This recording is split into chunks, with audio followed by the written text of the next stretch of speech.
Hello, fiends, friends, and familiars. This is Matt Orozco from Macabre Daily, and I'm also joined with my good friend. Lowell Greenblatt, how's There it he going? is. Also of the Macabre Daily. Yes, and we are joined with the third today. We have Ariel Powers-Schaub with us today, from the author of Millennial Nasties. Ooh. Ariel, nice to have you with us. Hi guys, thanks for having me. Oh, we're Yeah. the honor and the pleasure is on our end of this conversation, I'm sure. I know Lowell knows you from before, from the interview and also the review of Millennial Mhm. Nasties. So glad to reunite, even though it hasn't been too long. Yeah, absolutely. And we were just chatting off mic, but just to show the viewers too that Lowell's actually quoted on the back of my book. So There he is. yeah, we go way back. Yeah. Yeah, I had no idea. That is super awesome. Everything's coming up Lowell Greenblatt today, that's for sure. Absolutely. I actually used to say everything's coming up Greenblatt in high school, but I didn't know that was from a Broadway musical. I just was referring to, Millhouse. Simpsons. yeah, exactly. Everything's coming up Millhouse. That's what I say all the time. I mean, I think it's a millennial quality at this point that we have to divert. We revert to two types of quotes: Simpsons quotes or Family Guy quotes. Depending on how old or young of a millennial you are, you're either going to gravitate towards the more of the former or the latter. Just I don't Mostly make the Simpsons. rules. Yeah, Yeah. I feel like South Park is mixed in there. yes, Yeah, Yeah. and especially that spans generations too. You get a That's lot of true. Gen X loves That's their Gen South Park. X. Yeah, oh, that's true. Gen X loved The Simpsons too, right? Yeah, oh But I yeah. feel some they of don't them. quote it as much. Yeah. There's a Lollapalooza episode. They're more Gen X. That's Yes, one of the that's a best good episodes. episode. Oh Yeah. yeah. Where Homer takes the can into the chest, and then Peter Do Frampton you gets the feel? Peter Frampton gets the pigs from Pink Floyd's yard sale. Yeah. It's the Cypress Hill. I mean, I'm having like Oh, yeah. flashbacks, like And that, then like, they did, and then they hired like Cypress Hill in real life hired the London Symphony Orchestra for something recently, and it was like, wow, Simpsons Recently? first. Yeah, that's what I heard for like an album or a live performance or something. But it was like, wow, wow, that happened. Life imitates art, imitates life, yeah, etc. it's a Yeah, vicious cycle. Well, we are happy to have Ariel with us today because not only did she write her amazing book Millennial Nasties, which is it come out yet, Ariel, or are we still September 17th. You can September 17th? pre-order it. Okay. Pre-order it, if nothing else, so you can have Lowell's pull quote and also some great reading material in the same package. and But encyclopocalypse.com or encyclopocalypsepublications.com. Encyclopocalypse.com. Okay, Yep, cool. so it's so well punned, it's like it's encyclopocalypse perfect. rolls off the tongue.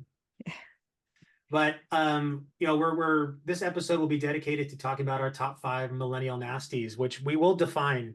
I think it'll be good to help kind of those that are watching, listening to understand what we mean when we say millennial nasty. But Mhm. before we get too far into our topic of the day, like we always like to start these shows talking about what we've been watching recently.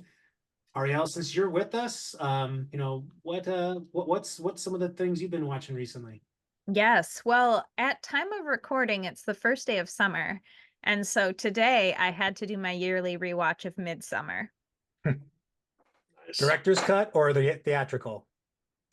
I actually don't know because I threw it on HBO or Max or whatever the heck we're calling it now. And I assume it was the theatrical.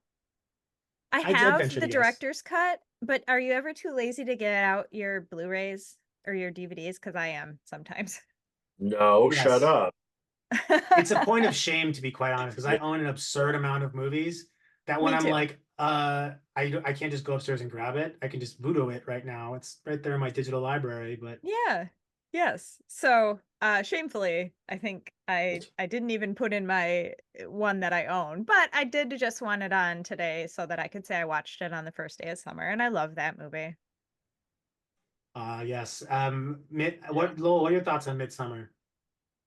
I've only seen it once, but I think it might be an undercover comedy if you really look at it.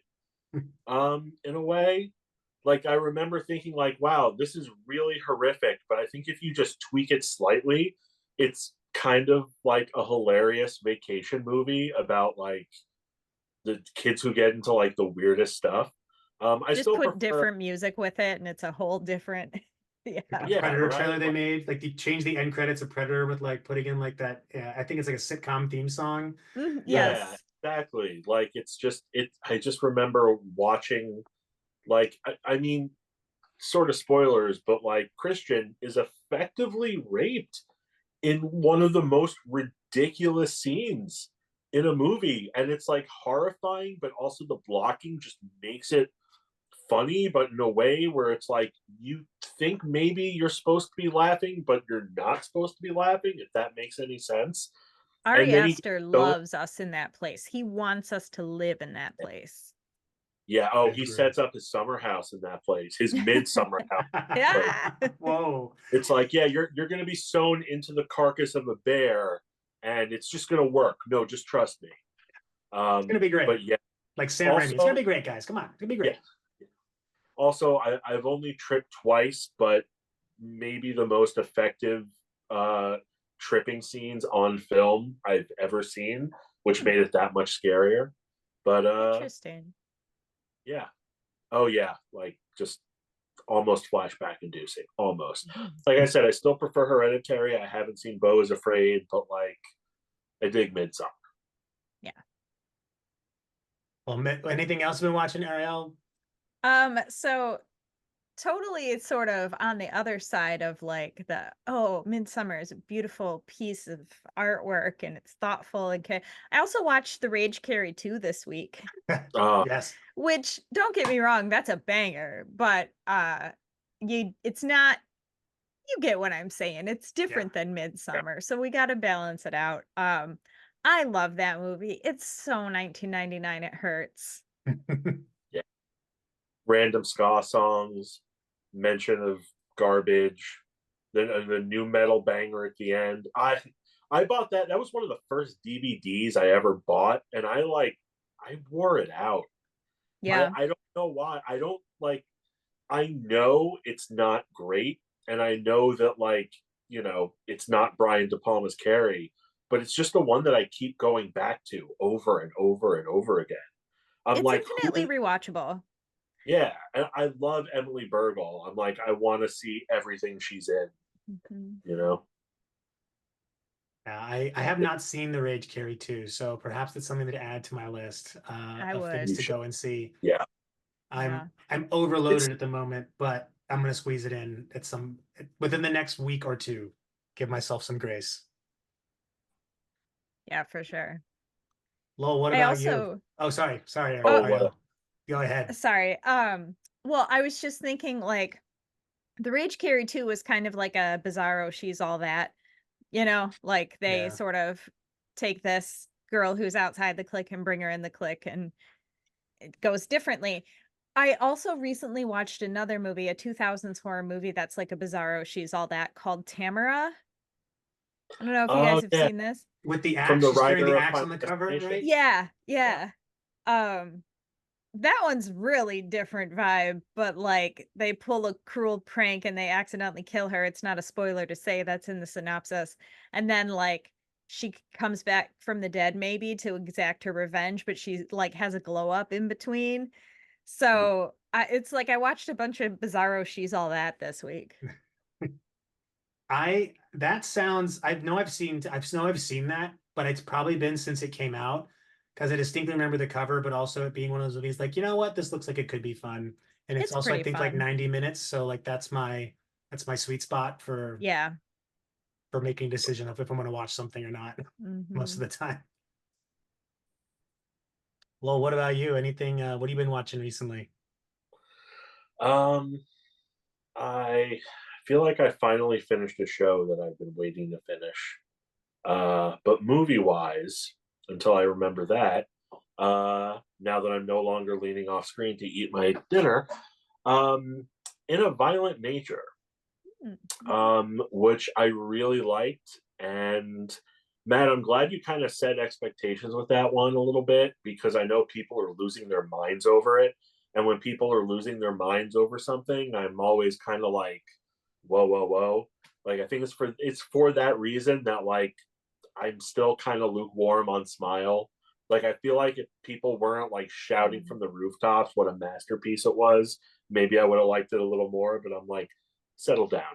But I really liked it, A Violent Nature, not just for that kill, which I won't ruin here that everyone's talking about. All the kills were fantastic, but it was just like, what if Terrence Malick made a slasher film? And it works.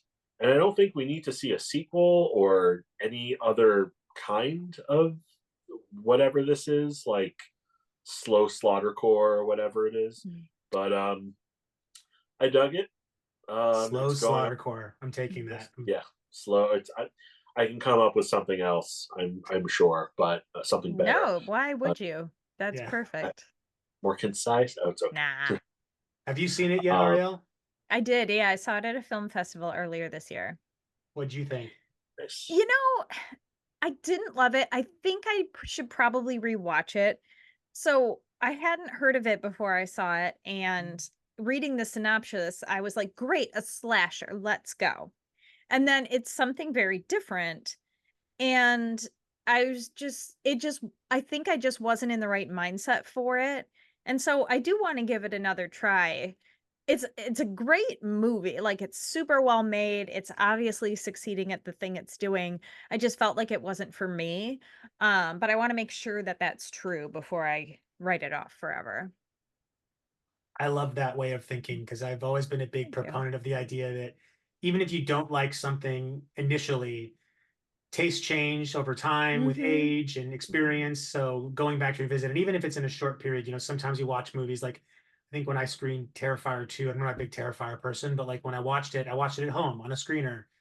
And I'm like, oh, this is good. It's fine, I guess. It's really long, but but everyone that went to see it in the theater was like, this is the best thing I've ever seen. I'm like, well, the theater effect certainly has a massive implication in your overall viewing of that experience and like how Yeah. you remember it.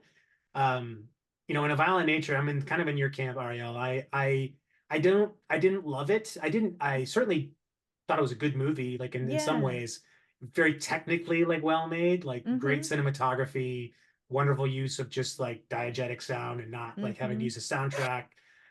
The gore and the kills, probably some of the best I've seen in a while, but there's not much else. And that, it's kind of flat and it loses its, I don't know, the ending for me really takes away from the whole point of the movie. But at the same time, I do respect it. I just think the hyperbole sometimes gets ahead of the horror.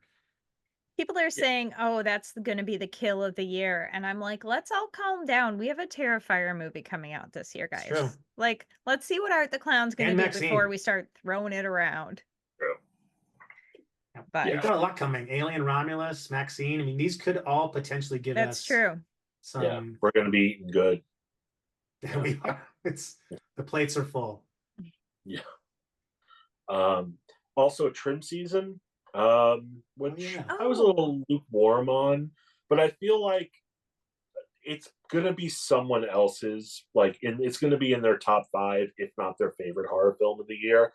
It just didn't. Yeah, it just didn't particularly hit all the buttons for me. But I liked what they were trying to do. There's some cool stuff in it, good performances. Um, I guess the note that I made while watching it was some of it was half baked, but yeah, I know. I'm so proud of myself.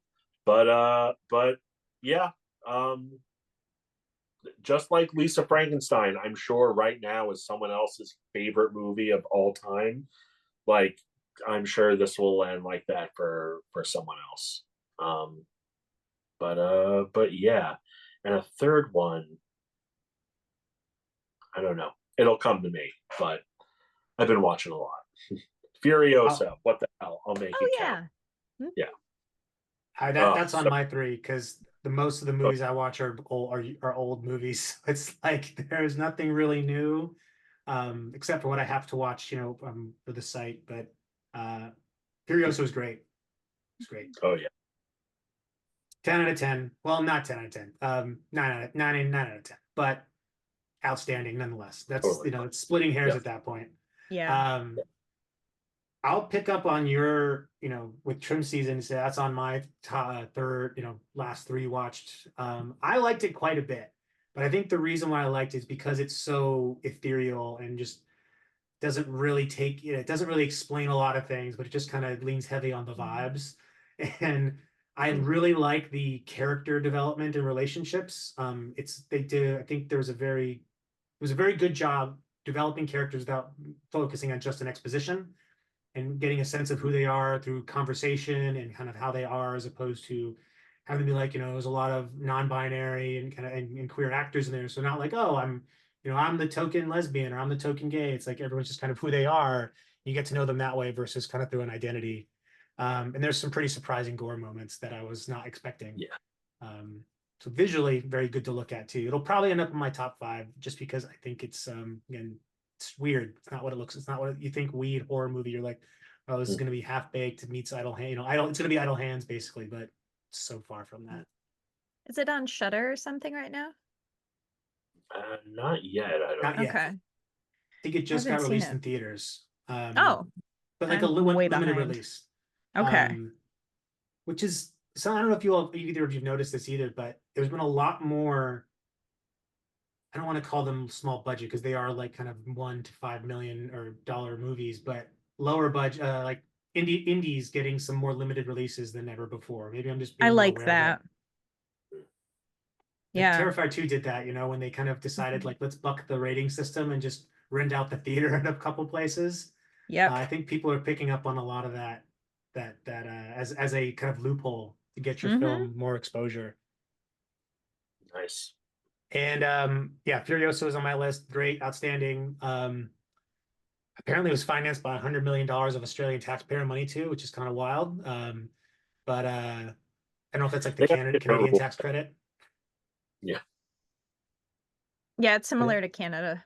It is? Okay. So yeah, I think the way the headline was spun, it made it sound like this money's being taken. It's like, oh, I'm sure there's a little bit more to this than oh yeah, no, it's like allocated. Yeah. Calm down, everybody. Yeah. It's just different than what we do. Shut up and go to the movies. Shut up and go to the movies.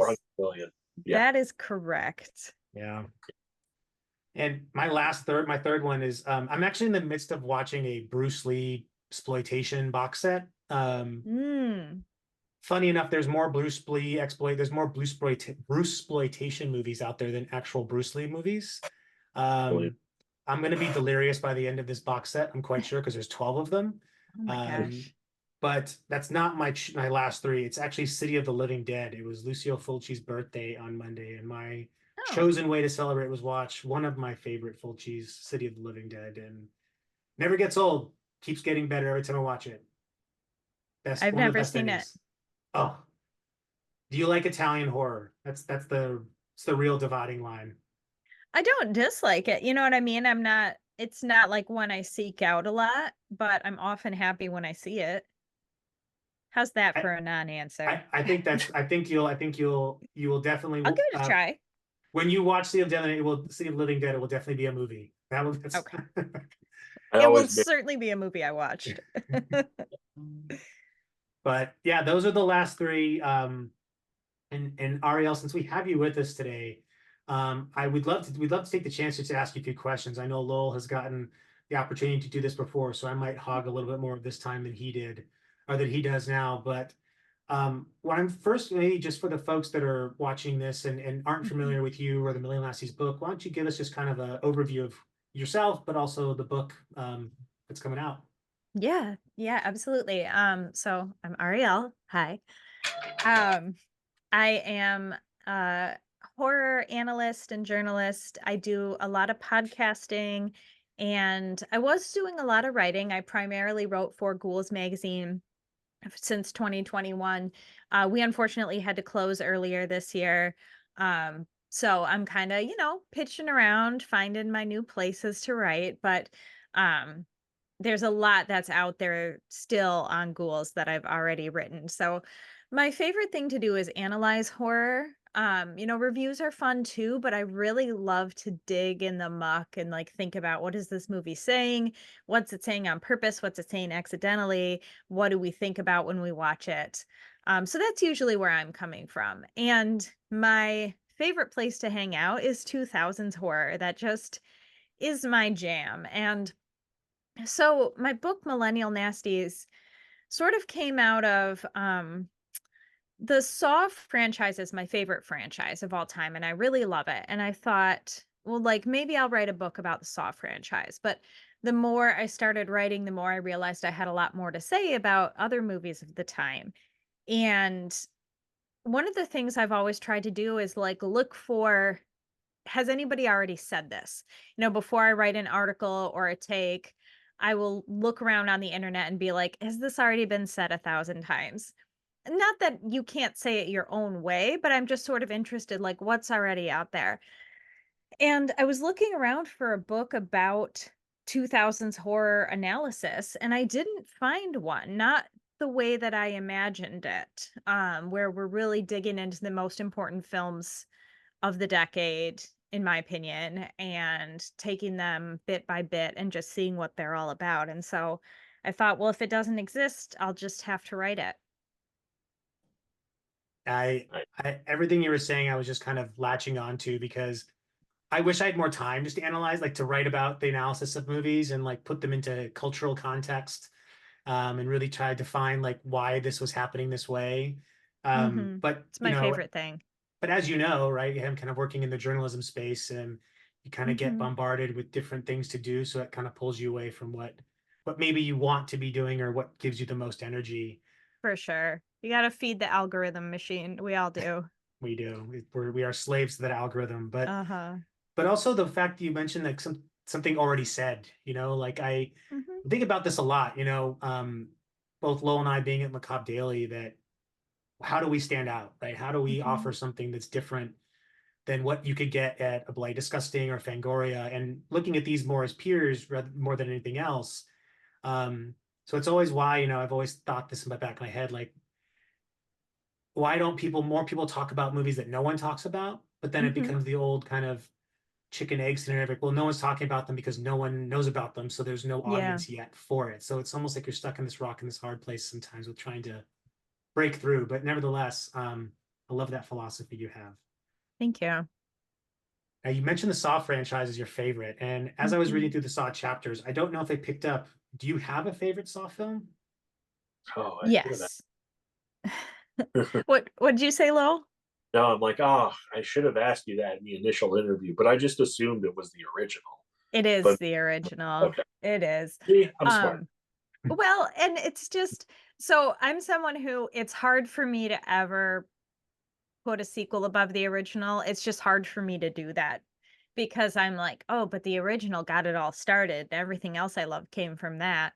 Um, so definitely the first one, yeah. Having recently rewatched all the Saw, or recently watched for the first time in most cases all the Saw movies about 4 months ago, something like that. Um, I think number three might be my favorite. Three's Number three, great. yeah, Three is really good. Three's And don't great. sleep on six. Like six, Man, the entry of a series has no business being that good. it's a At that. freaking banger. Yeah. And I love Saw X too. Do you guys wanna see my reverse bear trap? yes. Yes.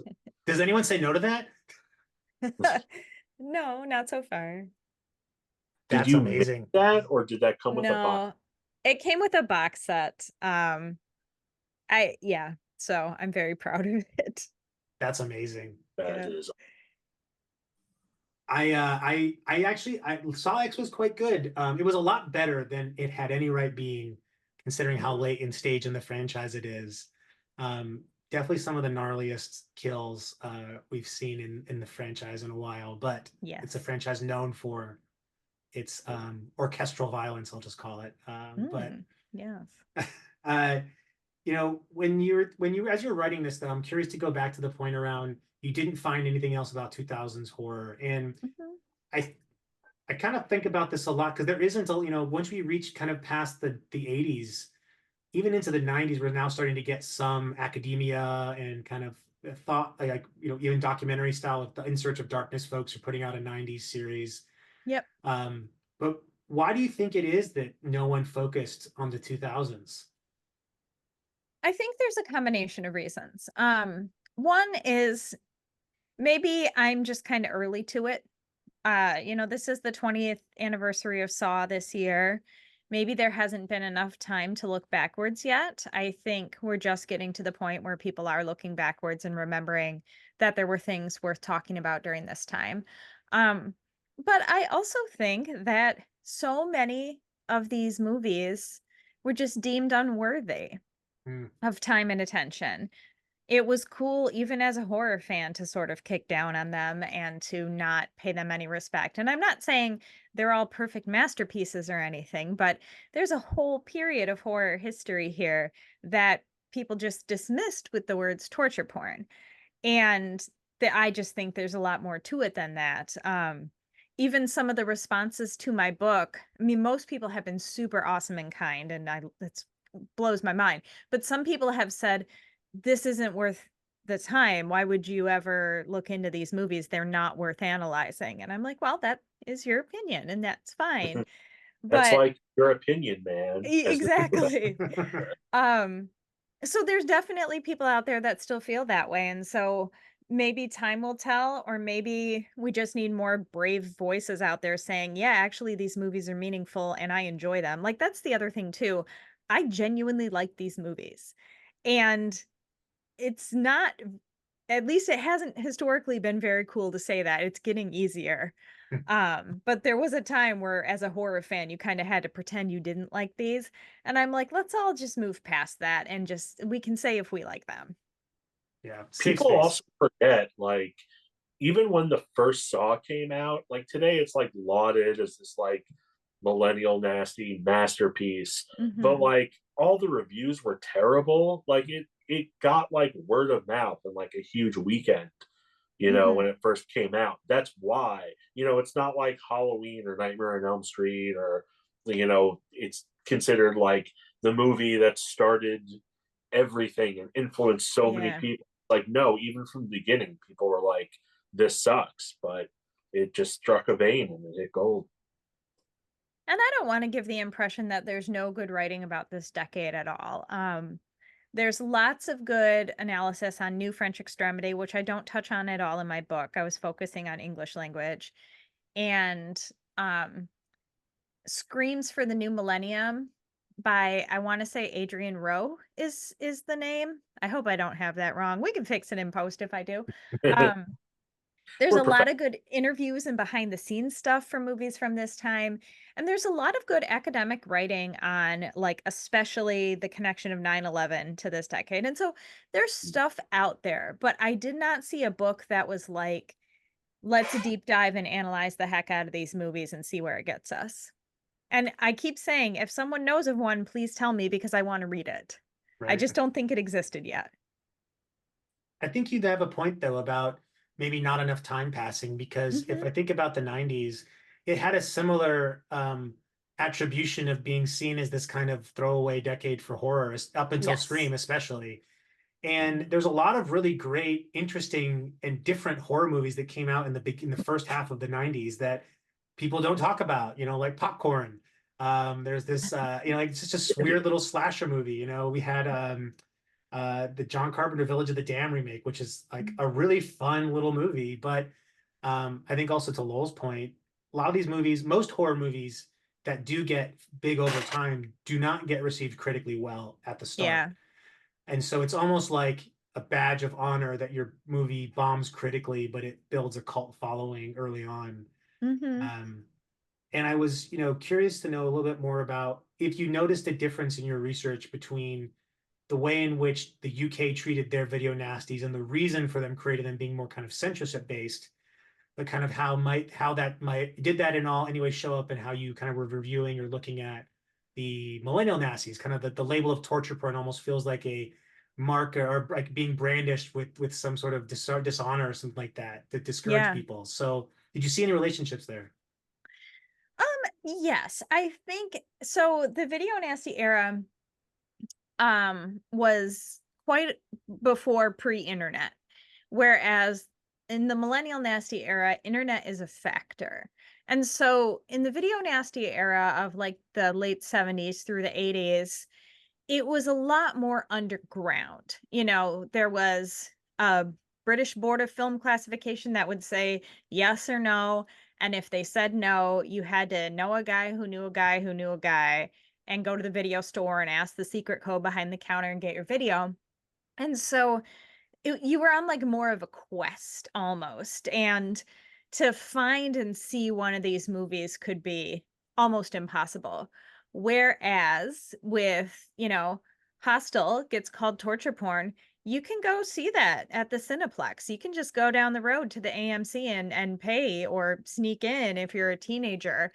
And then you could go say something about it on the internet. And so the millennial nasty era had so much more input from viewers than from the top down of what was Right. allowed, and more things were just allowed anyway. So there are some parallels in how um you know, I think especially critics would talk about these movies, but the really two different time periods make it two different sort of experiences. There's a really good book also on the video nasty time period called Video Nasties: The Story of Vipco by James Simpson that I highly recommend for anybody who wants to learn more about that. That's one I will. I have a lot of movie books that I'm still reading. Some of my old film school books I still go back to, but That's cool. often they're dense material, so it's kind of like I'll read this for Yeah. the year, not so much in the next month or so. Um, but yeah, That was Women and Chainsaws, by the way. yeah, Like I finally got like a hardcover, well, because they released it in paperback. Then I was like, Mhm. yes, I'm finally going to dig into this. But upon reading it, I'm like, oh, this is like a college textbook. I need to like Yeah. talk to people about this as I'm Mhm. reading it, or it's going to be really, really dry. And it's Yep. great, it's brilliant. But I'm like, man, I wish after every chapter I could just like have a book club with someone about it, because that's like where it would really come alive for me. But that's just me. Yeah. It is harder to read. It's not I mean it's academic. yeah. It's Yeah, academic I work. wasn't prepared for that, It Mhm. reads like but it's stereo still instructions, really yeah. interesting stereo instructions, but it's Well, I give it a little more credit than that. I can at least understand what's happening in Men, Women, and Chainsaws. yeah, it's true. Yeah, that's true.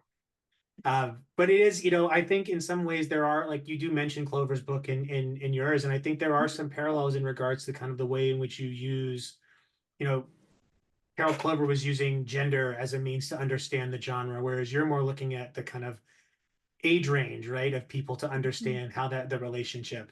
And so I think what makes Millennial Nasties a lot more approachable for someone who might kind of be turned off by a more academic heavy text is that it's written like how you would talk to a person. It's like it's not it's very leveling with the reader, but also offers a lot of insight into kind of why these mattered, why they became what they did, and also kind of what that means for us going forward.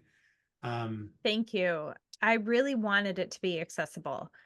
I want anybody who wants to read this book to be able to and to feel welcome to do so, whether or not you're a horror fan or a fan of these movies or someone I never studied film. Like I don't want anybody to feel like this book isn't for them if they want it. and as we have, we're in a particular. I think sometimes it's a blessing and a burden to be a fan of the genre these days because the overwhelming amount of content that you have access to can be somewhat debilitating to Yeah. try and figure out what do I even like anymore when there's so much of everything available to me. But the other side of that is you get a lot of folks that are curious and a lot of interests, and you're right, you don't have, I don't know about Lowell here. I'll defer to him on this, but I try to look for source material to kind of amplify reviews or articles we put Yeah. together. Um, and there isn't a lot, unless you want to dig through, Google Scholar or Mhm. Sage Journal or something like that. You're not going to get a lot that's going to be just not other copy paste. I don't know, Lowell, if you've seen the same or you're seeking out historical culture text on horror.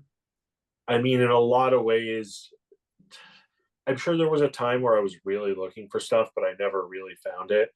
I mean, I'm still waiting for someone to write the ultimate book on the Nightmare on Elm Street series. Like That the means For you should you, write it. yeah, I know, but I'm gonna like become the Charlie from It's Always Sunny meme with the red strings and the Pepe Sylvia. Like that's gonna be me. And I like to shower, you guys. I don't like forgetting to shower. You You know? you joke, but I really, so you guys know, I'll just do a quick preview of this to the camera.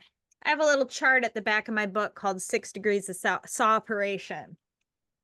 And Oh, where I connect all the movies back to Saw in 6 moves or less. And I had it on my wall, like connecting movies like Charlie. And that was the only way I could do it. So if that's what you got to do to get your Nightmare on Elm Street book written, I fully endorse it. it might be the case. I mean, there's one that just came out, but like it's kind of under the radar and it's not great. Like someone can still like we need like the Crystal Lake memories of like the whole franchise. But I guess I am the person to do it because honestly, Matt, I'm looking at that Nightmare on Elm Street poster behind you, and I noticed that it's the font from the first one, and that is a still of Freddy from Freddy versus Jason, and that's sacrilege. And I want it gone. I hate it so much. Not really, but But like this is what I'm saying. Like, that's the energy you need to bring to your Charlie adventure writing a book. Let the hate flow through you. Boxes full of Pepe. Boxes full of Boxes Freddy. full of Pepe. Yeah. I said, Carol. Anyway, I fully interrupted something you were saying, and I'm sorry. Sorry.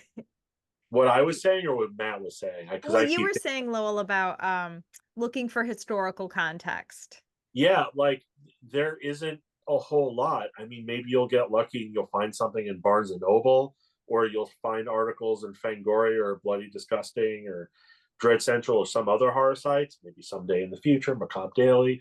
But like when it Ghouls comes Magazine, to R.I.P. yeah, exactly. When it comes to scholarship and finding stuff out, like I look to the internet, because maybe there is a Fulci book out there somewhere. There is, or Beyond Terror by Stephen Thrower.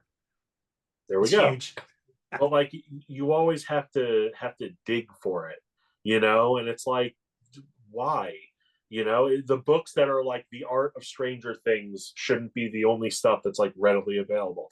Nothing against Stranger Things, but like, there's so much out there. I lost my mind when I found out there was a book about Toby Hooper, that Scout Tafoya from from many things, but from RogerEbert.com wrote. He's and I interviewed him for it a few years ago, but I was like, there's finally scholarship on like his work, because I feel like everyone was just talking about Texas Chainsaw Massacre and that's it. So it was like, and that he did the same thing. He's like, no one wrote this, so I'll write it. So damn it, yeah, I guess I have to write it now. I guess that's what we figured out here today. Yeah. We've all learned something today. That's Lowell. Yeah. Lowell is now going to retire to his board, his Pepe board, and there you go. But I do think something is kind of worth bringing back about this idea that these texts kind of don't exist, but there could be a time not too long from now where a book like Millennial Nasties becomes part of curriculum. Because when I was in, I wasn't in film school. I went to a university that had a film program because they weren't known for, but I took a horror film class, and we had access to a handful of texts. A lot of them really focused on everything pre 1985, but I think there's always an appetite for people to kind of want to. Well, first, they always sound like the fun classes on a college curriculum. It's like, oh, Saw and the Millennial Experience, right? Like that would easily fill up within the first minutes of opening, right? I got chills when you said that. I would like to take that class. I mean, I do think that there is a lot. I think what these books like Millennial Nasties do is they give other people the agency to say these movies have value. There's something to say about them. You just have to put your words to it. And if nothing else, I think that's where we are as a horror state, is that you can actually like whatever you want now. There's no shame in liking I Know What You Did Last Summer, and there's no shame in liking really, really bad Italian horror movies. Like it's all love at this point, for the genre at least. And I would love it if somebody wrote a book completely disagreeing with every single point I make. Like, go ahead, write your book. Like, say more stuff about these movies. Talk more about these movies. Like, let's get the conversation going. Were I there think you movies? definitely got it going. Yes. You know, you're like the first volley, in the battlefield. Or That's the dream. That's the hope. Someone's got to pick it up, but I'll get it out there.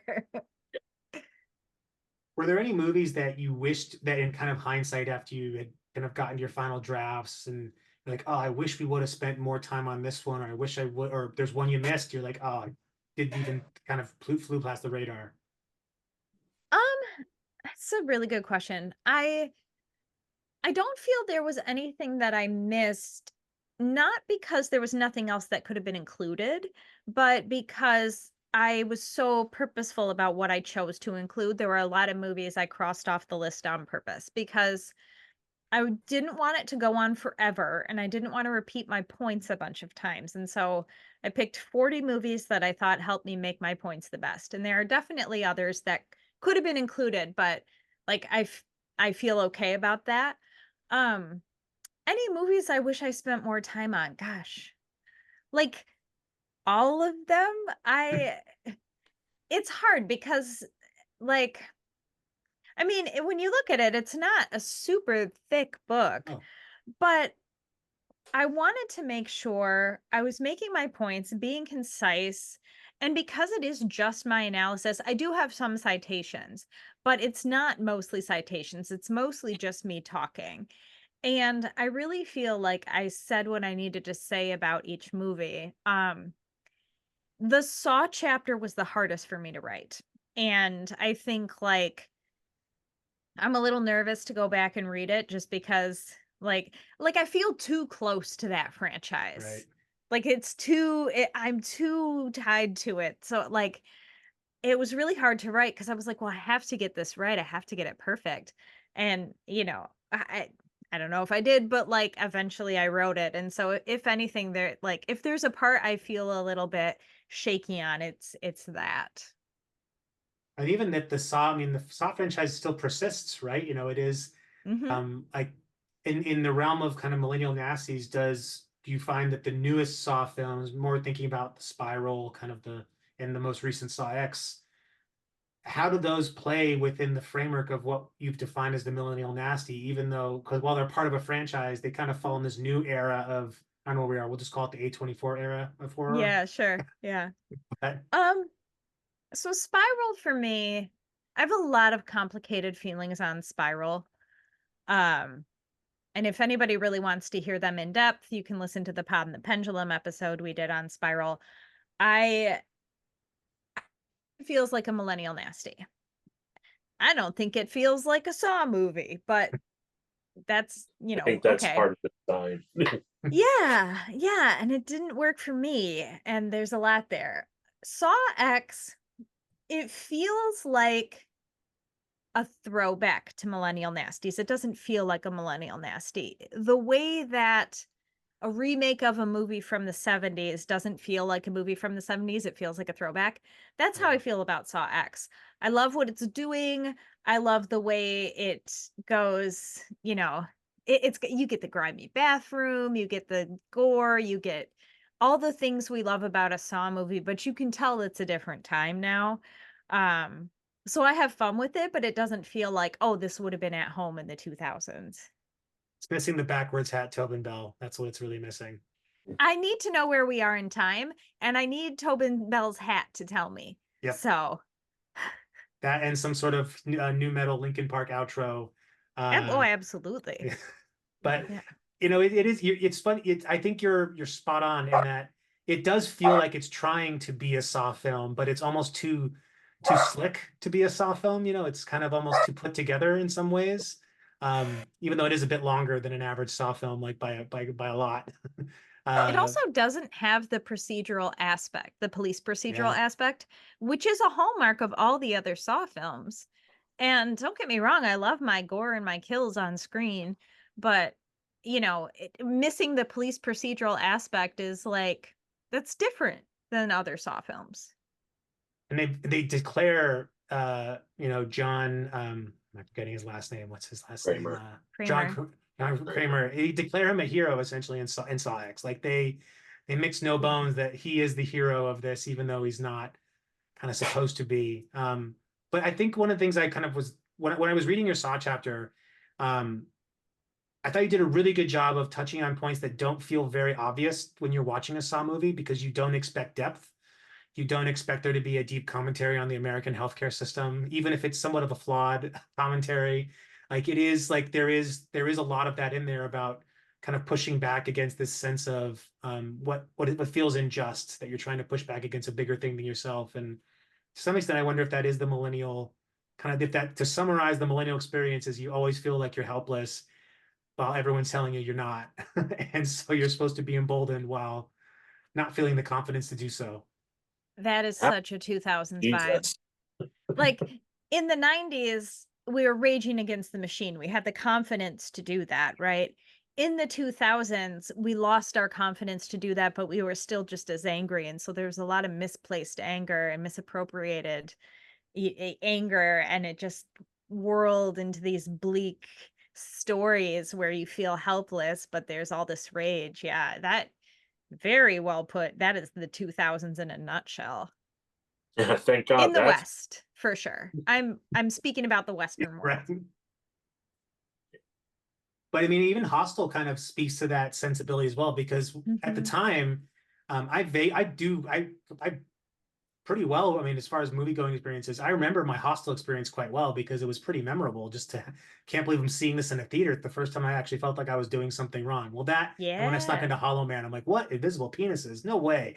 But Hollow Man is weird. it's so weird. It's so weird. But you know what? so It gets a lot of a bad rap for being kind of corny, but I love the hell out of it just because it's a Okay. Paul I Verhoeven haven't seen movie. it in a long time. So It's problematic as hell, but it's we'll s- entertaining. So I wrote a whole book about movies that are problematic as hell. So fair I'm with play. you.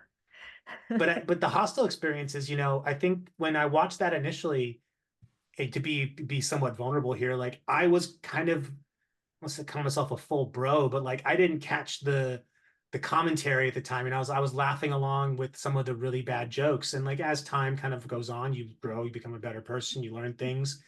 And like now it's almost like I can watch Hostel almost as a comedy. And I think you make some reference to that to the extent that like it kind of isn't it is a horror movie, but it's almost like a horror movie that's making fun of Americans, but also not really doing the best job at it. So yeah, I think Yeah. there's a lot to like just this millennial experience that you capture in the book about how Thank confusing you. it is. Thank you. Yes, I certainly was trying to. You know, there's always such a fine line between horror and comedy anyway. We were talking about that earlier. And when humor in the 2000s was very hurtful and edgy potentially and offensive and that the line got even blurrier. And so sometimes you could laugh out loud at something that was truly horrific, but also was played for laughs. And like some of the things we saw on screen were so absurd, you couldn't do anything but laugh. Like some of the really ridiculous kills as the millennial nasty era goes on, you're just kind of like, well, that's not realistic. But if you really think about it, it's horrible. So yeah, it leaves you sitting in this weird emotional spot where you could just move on with your day or you could like dig into it and see what it's all about. I mean, in a violent nature, we were just talking about that. I had a audible kind of like, ha, that's my reaction to when I see something that just kind of blows me away. I don't know how to react to it. But the infamous kill scene in that, it's absurd. It is completely Yeah. absurd, but it causes you to react. So can I just tell you real quick my reaction to that? I know you were like, oh, and people must have been like, oh, but like I was like, okay, okay, okay. Like I get it. You're still going. Yeah. Okay, it's very impressive. Like it just went on a little bit too. It's still very impressive, but I was like, all right, I see what you're doing here. Respect. I, Yeah. sometimes I just want to show people that I showed that to my wife just to see her reaction. Um, 10 out of 10 would do it again. I But think my husband might leave me if I did that. it's almost like I know, in kind of bring up another millennial nasty, like The Hills Have Eyes, right? Like Yes. that's one we both can watch. I have a great picture of her actually watching it when we were living in Arizona years ago, and she's just like, if she were to put her fingernails to her mouth like this, you'd think she's like shivering out of fear because just the amount of Yeah. concern and focus she has on the screen. Um, but to kind of bring that over to a question, like how, if I were going to show my cards a little bit, I think The Hills Have Eyes is not only better than the original, but it's probably like one of the best movies, one of the best horror movies we've gotten since the 2000s. Yep. You feel that there's a kind of a hierarchy of like millennial nasties, almost like you have like hierarchies of like 80s horror where it's like, hey, we've got your top tiers, like your Nightmare on Elm Streets and what have you, but then you have kind of your Night of the Demons, which is, that middle above tiers above for me, but to each their own. So do you feel like there's a kind of a hierarchy of millennial nasty that presents some sense of order or even quality? Yeah. So, I certainly have my favorites, and my favorites aren't necessarily based on anything but vibes. And so I would never want to rank them based on that. I do think that there are movies that are more important to the time period because of their influence and because of what they allowed to happen next. Like, we're not getting any of this without Saw. Like, there are Right. movies that came before Saw, but we would not have gone the direction we went without Saw. And the things that come out of the Saw franchise, I think, are really important. So I would say, like, the early Saw movies, Hostel for sure. In the remakes, the Texas Chainsaw and The Hills Have Eyes, Wrong Turn and Final Destination are some of the most important movies of this time period because the combination of what they gave us the rest of everything we got. Right. There's no Terrifier without half those movies, kind of thing. That absolutely, absolutely true. God, I love Terrifier 2 so much. And maybe yes, there was violence on screen in the 80s and 90s, but nothing that ramped it up like the 2000s. And part of that was a global phenomenon where one country saw one country do it, and then the next country pushed it further, and the next country pushed it further. And so we had all this rapid influence on the internet going around the world to get us to where we are now, where we can have Art the Clown and Terrifier 2 doing, I don't want to spoil it for anyone who hasn't seen it, but the trick or treat scene. Um, Mashed potatoes. Oh god, it's so good. I cannot wait for Terrifier 3, you guys. Um, yeah, anyway, whatever my point was I was making. Oh, violence. Yes. We needed the violence of the 2000s to get where we are now. And now, I mean, it's almost reached a head now where the violence is, I don't know if you've seen The Sadness, but when it Yes. comes to extreme horror, like that probably is the closest thing to like just, yeah, it's just the closest thing to like, that's almost my limit, like that's, Mhm. but then again, I watched all three of the August Underground films, so I think something's wrong with me. I think I have more in common with your former editor in chief than anything else. She wrote the forward to my book too. I was Um, reading it the whole time, like, oh, this I feel like this person speaks to my soul because they just were like, I need horror that's going to make me feel dangerous. And that's how I feel yes. like I've ended up, is I'm in the dangerous zone. You know, gosh, I love talking about this. And so I promise I won't derail the show too much, but Oh, please. I think as a horror fan, it's so important to think about where's your line and why is that your line? And you don't have to push it if you don't want to, but maybe someday you will want to. And so it's good to think about why is this my line right now? Where could my line be? Where do I think my line will never be? And why is that? And like for me, I so far I can watch anything fictional. That doesn't mean I'll enjoy it, but, like, there's nothing fictional that I'm like, "No, I won't watch that," um, that I've found so far. But, like, I can't watch a documentary about volcanoes. Too scary. Too scary. I refuse to watch Saving Private Ryan because war movies are too scary. And, like, there's something to that, I think, that's worth exploring and knowing yourself and, like, being aware of yourself as a horror fan. And so, as I have other people in my life who are like, Yeah, horror films don't scare me as much anymore. I need to turn to extreme cinema, and it's sort of like, think about where you're going and why you're going there, and also make sure don't follow that iceberg. That iceberg, the original version that went around, some of the stuff on the bottom is literally illegal. So, like, be very careful about what you're Googling out there. But, like, yeah, give the sadness a try. Give the August Underground films a try. Check out the Human Centipede too. Like, see how it makes you feel and observe that. And then, like, think about, like, spend some time with that. I think it's super important. I think about a lot like where how that line moves too over time. Yeah. I remember I saw Nacho Cerda's Aftermath at a all night film festival. It was like one of the one of the movies they showed in like was a short they showed in between films. And I don't know if you've ever seen it, but No.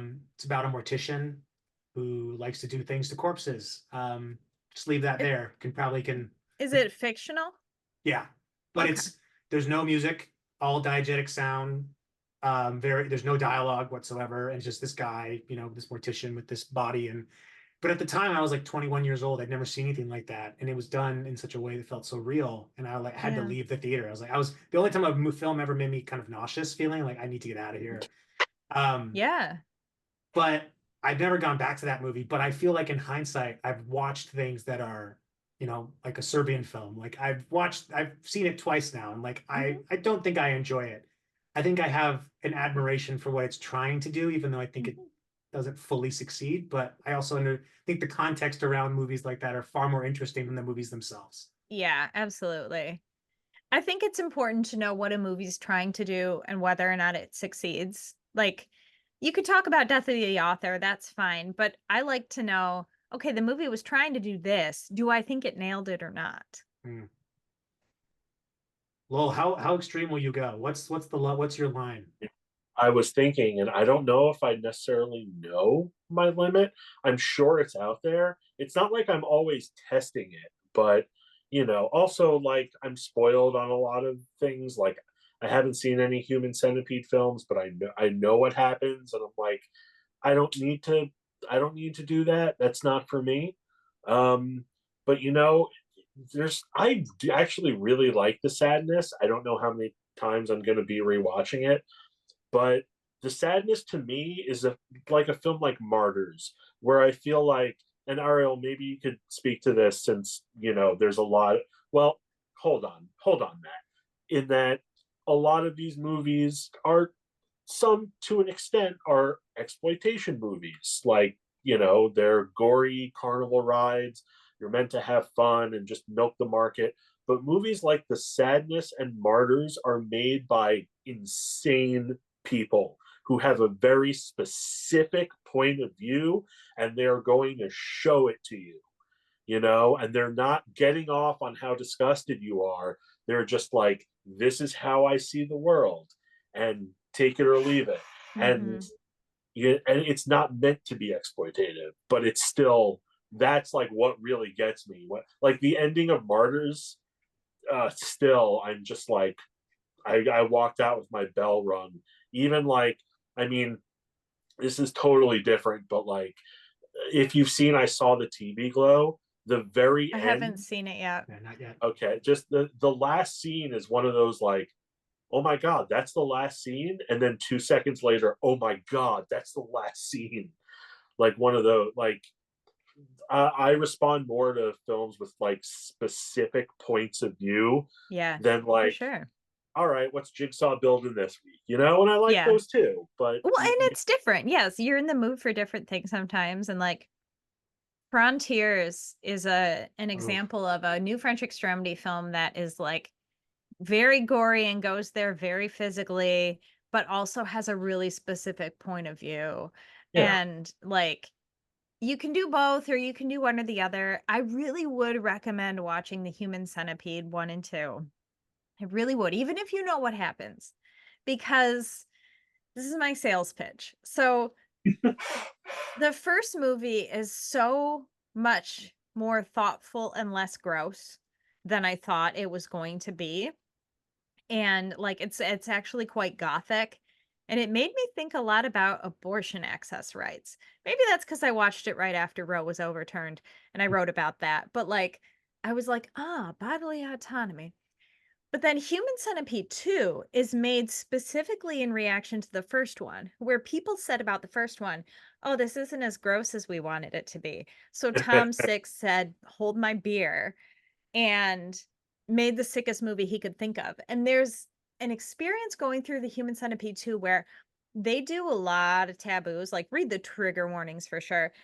But you can find your line within that movie, and then the movie goes past that line. And so like watching it with a group is interesting because you'll all kind of drop out at a different point and be like, that was enough for me. Um Also, apparently the recipe for the excrement in Human Centipede 2, I don't know if we can swear on this channel. Yes, yes. Okay, good.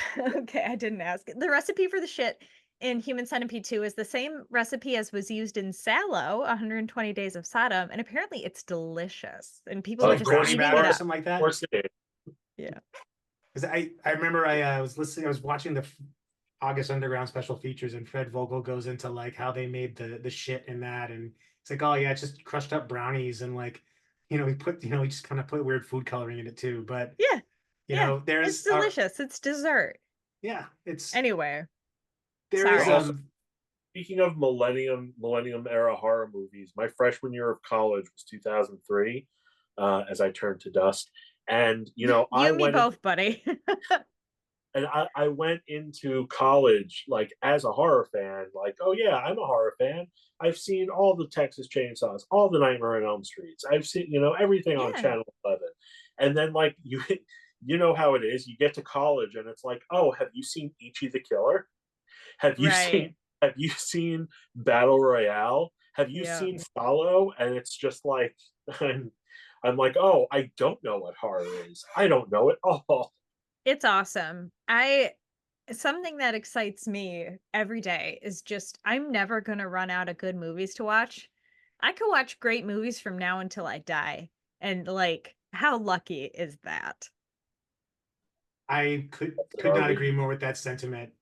Every time I'm having a bad day, and especially if it has to do with something that's revolving around having to watch some movies, or review something, I think to myself, I don't have to do this. I get to do this. Like Absolutely. I get to watch this movie. No. And it's I don't, I joke all the time I'm never bored because there's always something to watch. But Yep. I would say that Martyrs is a modern masterpiece. It has way more to say than people actually give it credit for. But I do believe that I think your point rings true about finding your line. I think it's kind of it's an important moment that one finds is like, oh, that's the point for me. Like Yeah. that's the thing I won't do. That's like the meatloaf. I won't do that. Yeah. Um, Yes. Yes. Apparently well, mine is Saving Private Ryan, so who knows? There is all these kind of interesting kind of idiosyncrasies. Like my wife is a surgeon. She deals with blood and gore all the time. Wow. Cannot show her like the goriest films that I watch. Flip that around. I do not like real life blood and gore. Can't stand Me it. too. I can't do it. If someone's injured around me, I'm out. But Yeah. give me a double feature of the sadness and martyrs. Oh, I hate these Apple emoji thingies. They Oh, it always didn't just work for me. they always just kind of Martyrs. yeah. Martyrs is great. That's There we go. the Perfectly timed. Perfectly perfect. timed. That's I'm the sending that takeaway from to this video. Yeah. but yeah, I lost my train of thought because of the fireworks. But You were needless to saying that you're afraid of or maybe not afraid, but maybe grossed out by blood in real very, life. yeah, like I just Me can't handle too. the real gore. But the most nasty thing you can put on film, feed it to me, Yep. feed it to me raw. I'm with So you. Yeah. Yeah. well, I know Ariel, I appreciate you. Ariel, please, I appreciate you so much kind of answering some questions. Of I could course. probably ask a million more. But I know we have a topic to get to today, which is around our top 5 millennial nasties. So I'm really excited to talk about these because I'm curious to know what everybody's are. I know. I'm Uh, really excited to see what overlap there is and what not. Yeah. so Ariel, since you're our guest, I'd love for you to give us one of your, and there's no ranked order here, it's just Yeah. kind of, because we don't want to choose our favorites. This isn't kickball. We're really just trying to say what are the ones we like a lot. So what's the first Yes. one on your list? Let's get it out of the way, guys. It's got to be Saw, right? If it's Halloween, it must be Saw. So Oh, it's High 2000, School Musical 3. well, I mean, yeah. 2004, James Wan Lee Wanell started it all, gave me everything, changed my life. The ending will never not make my heart flutter and fly away. And there's literally, like, in my life, it's before Saw and after Saw. So Nice. it's BS and AS is That's where a we are. terrible Yeah. later movie before Saw. Like All before right. Sunset. You gotta I watch. gotcha. Okay. So Lowell, what's your first millennial nasty on your list? Okay, this was really, really difficult, and it took everything in me not to pick from the tree of the new French extremity, because I've just been like, you know, coded to like consider Inside and Martyrs and like I guess Trouble Every Day, but like uh, Masterpieces. yeah, Oh, I'm like, well, you got to include the French because they showed us they're way more fucked up than the Japanese, right? But I don't know about that. kissing We can cousins. have another episode where we debate that. Yeah, seriously. But so I had my guidelines as only films that you mentioned in your book. Okay. So That's I'm cool. going to go with maybe not quite an obvious one, but Hostel 2, which I love. I until Thanksgiving, I thought it was Eli Roth's best movie. And in a lot of ways, it's kind of like the apotheosis of what we were considering torture porn at the time, because it's extreme in a time where those films were just ramping up. And at the end, it becomes like a jet black comedy. And it stays there and it maintains it. I like the original, but I think it's miles beyond the original. And yeah, just a good time. Good, bad time. It's amazing. And I agree. I thought it was Eli Roth's best movie till Thanksgiving. Although I also really like Knock Knock, and I will defend that Yeah, movie. But it's yeah, a, actually Hostel 2 was on my list as well. Same. oh, I'll just get that out of the way because it's on mine as well. Um, it is I still think it's Eli Roth's best movie. But I will again give another shameless plug to your book here because I think your chapter when you talk about Hostel 2 is outstanding. And it's kind of Thank terrifying you. because it kind of varies what the themes you're hitting on around how money kind of excuses all behavior and allows you to basically own the world is kind of the reality we're living in today. This Mhm. kind of hyper difference between the haves and the have-nots and the weakening, potentially removal of the middle class in many economies. And this idea that we're all just kind of we're all just gerbils in a giant wheel that someone else's giant home. But Hostel 2 to me is just such a the retribution arc is far more satisfying than it is in the first movie. Yes. These characters are far more likable. You feel for them in a much more different way, in that, like, yeah, they're not perfect people, but they're also not people you want to see die. Mhm. Whereas, could give a shit about the people in the first movie, to be honest. Um, but there's also just some beautiful gore. Like the Yes. bathtub scene obviously is kind of the most, cinematic of them all, but it's a really well done scene. Like, and it's Mhm. just, and again, things I didn't recognize about it that I had to go back and watch after reading about how they don't actually show like the penetration of the blade, and there really is implied violence, even though you do see the aftermath. It's So very Texas Chainsaw in that way. yeah, and I think Hostel 2 is still a really fun movie to go back to. And as Lowell, you Yep. hit on, it does have like a really good turn of tone, but it handles it really well. Unlike, I think Eli Roth has always kind of struggled with tone. He's gotten a lot better at it over the Yep. years. But when you watch like a Cabin Fever versus like a Thanksgiving, you can tell how the maturation in his sense of humor. Um, so yeah, Yeah. Hostel 2 is definitely on my list. It's amazing. It is. Well, I think is it fair to say we all have Hostel 2 on our list? Yes. All right, so we'll move on to our next choices then. So, Ariel, what's the next one on your list?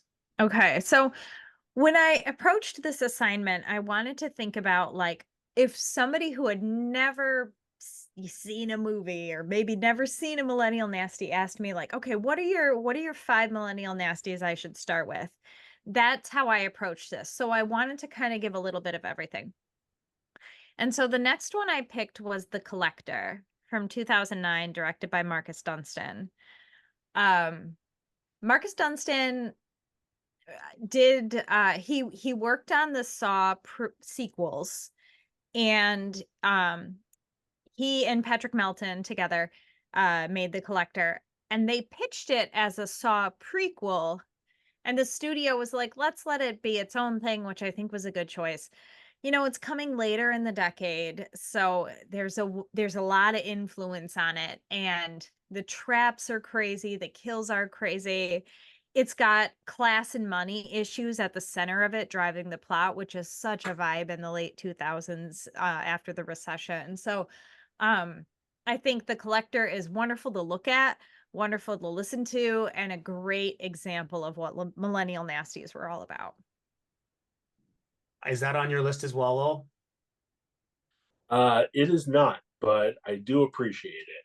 It does. It still feels a little bit like, I guess they'd written some Saw films at that point, Yep. but it feels like a tee up to like the multiple Saw movies they did. It's Yeah, like for sure. It's on mine. I think The Collector is an absolute banger of a film, and I think the sequel is as good. It's not better, but it's definitely carries its own. I just wish they made a third one. I know they were going to, but they're not. We all have to wish it into existence, you guys. We cannot let the dream die. I'll In a, kickstart it. I don't care. I'm waiting. I have tweeted at Marcus Dunstan a lot to offer him money. He probably has blocked me. Don't you guys leave him alone. Don't do all that. I know they here got a on lot of behalf of props. Ariel. They got a lot of props stolen, and I know that that was part of Wow. it. If you've seen the second one, a lot of the props from the second one got stolen, and that really sucks. Yeah. But the collector is such a surprise because it is a movie that many people up until about maybe 5 or 6 years ago still hadn't seen. Yeah. And it still is kind of finding an audience with people because it's kind of like the Laid to Rest movies. I don't know if you saw those, the Chrome Skull ones. No.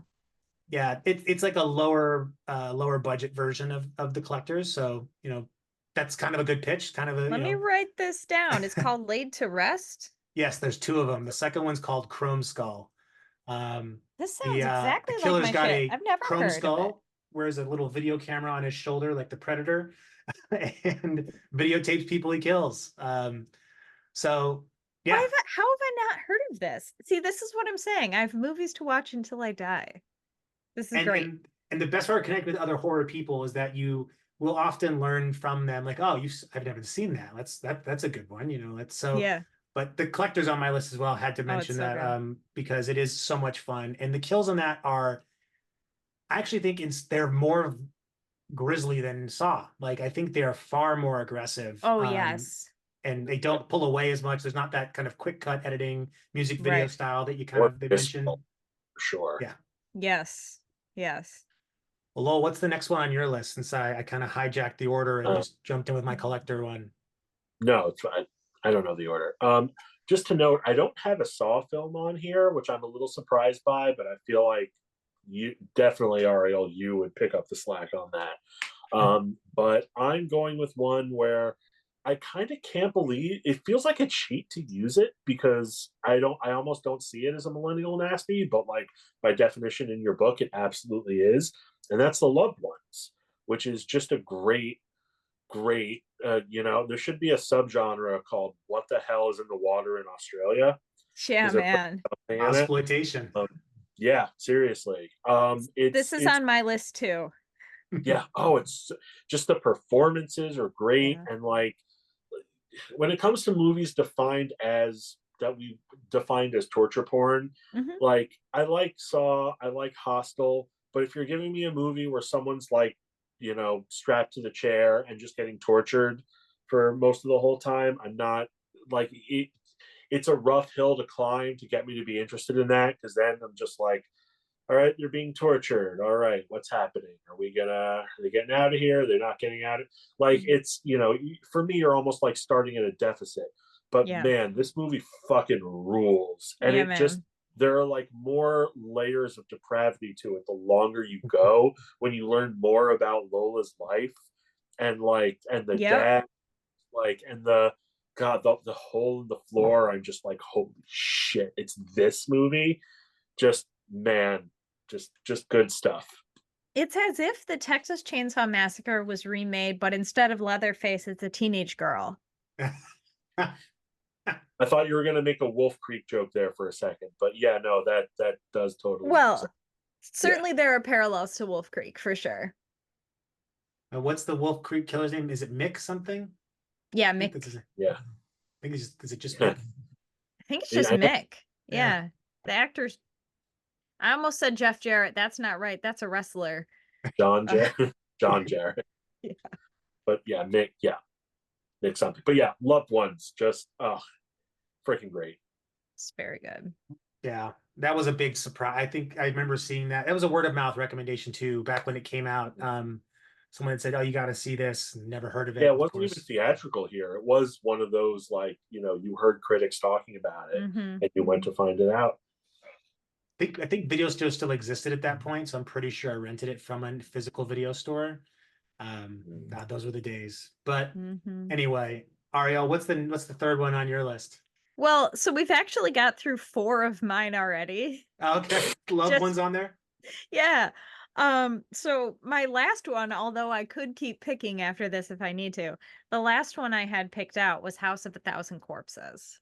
Ooh, Um, Rob Zombie, whatever you think of him, he's a really important filmmaker from this decade, and he's Correct. influential, and his influence continues. And House of a Thousand Corpses is almost it's also like a Texas Chainsaw Massacre remake in a lot of ways. I Lot of weight. just think the performances, the set design, the sound design, like the costuming, like it's such a well-made movie. And if the thing that's holding you back from liking it is Rob Zombie's dialogue, okay, sometimes you can't get past something, I get that. But like this movie is technically expertly made.